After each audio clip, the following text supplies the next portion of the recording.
इस इलाके के अंदर रहने वाला भील समुदाय विशेषकर आज हर क्षेत्र में पिछड़ा हुआ है और मैं मेरी पार्टी का प्रतिनिधित्व करता हूं, लेकिन इससे पहले मैं एक समाज का प्रतिनिधित्व करता हूं। मेरे समाज और मेरे क्षेत्र की जनता ने मुझे सांसद बनाया। तो इस इलाके में लंबे समय से डिमांड चल रही है, जो डीटीएस को लेके चल रही है और अन्य मूलभूत सुविधाओं को लेके, और भील कम्युनिटी में विशेषकर, साथ ही एससी समुदाय भी है, अन्य समुदाय भी, जो भी समुदाय पिछड़ा है उन सबका नेतृत्व करने को लेके एक क्रांति इस इलाके के अंदर कर रहे हैं। और कल जो विशेष कार्यक्रम था आदिवासी अधिकार दिवस, अब विश्व लेवल पे आदिवासी अधिकार दिवस मनाया जा रहा है, लेकिन आदिवासियों के अधिकार आज तक धरातल पे नहीं लागू हुए हैं। लागू होना तो ठीक है, लेकिन लोगों को अब तक इसमें अवेयरनेस भी नहीं आ पाया है और गवर्नमेंट ने भी विशेष कोई अभियान नहीं चलाया। कोई भी सरकार रही हो, कांग्रेस की रही हो या बीजेपी की रही हो, लेकिन इस इलाके की जो डिमांड है उनको लेकर किसी ने काम नहीं किया गया है। तो हमारा जो दायित्व बनता है, मैं इस क्षेत्र के लोगों को जागरूक करें, एकजुट करें, संगठित करें और उनकी जो मांग है उन मांग को लेकर आने वाले समय में सरकार के सामने मजबूती से रखने का काम करेंगे हम लोग। प्रदेश में उपचुनाव है, तो प्रदेश में उपचुनाव है, 6 सीटों पे उपचुनाव है। राजस्थान की जनता बहुत समझदार है और हर वक्त किसी कहते हैं कि कोई भी पार्टी हो, कोई भी लोग हो, और राजस्थान की जनता हर वक्त लोकतंत्र का एहसास कराती रहती है।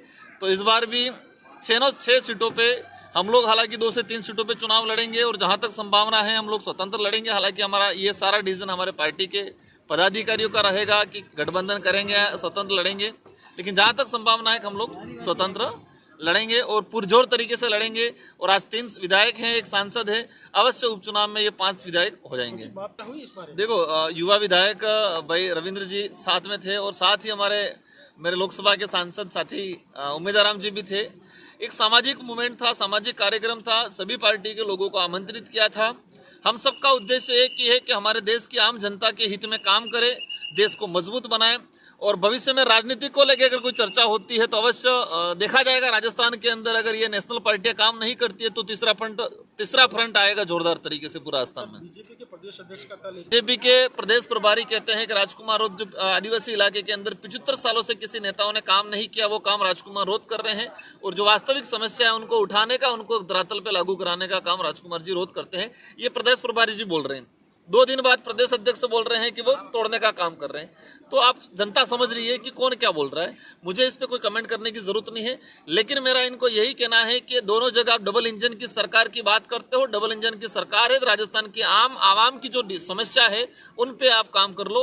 और विशेषकर आदिवासी इलाके की आप बात करते हो, हम लोगों पे लांछन उठाते हो, तो आदिवासी इलाके के अंदर ये सिर्फ धर्म की राजनीति करते हैं।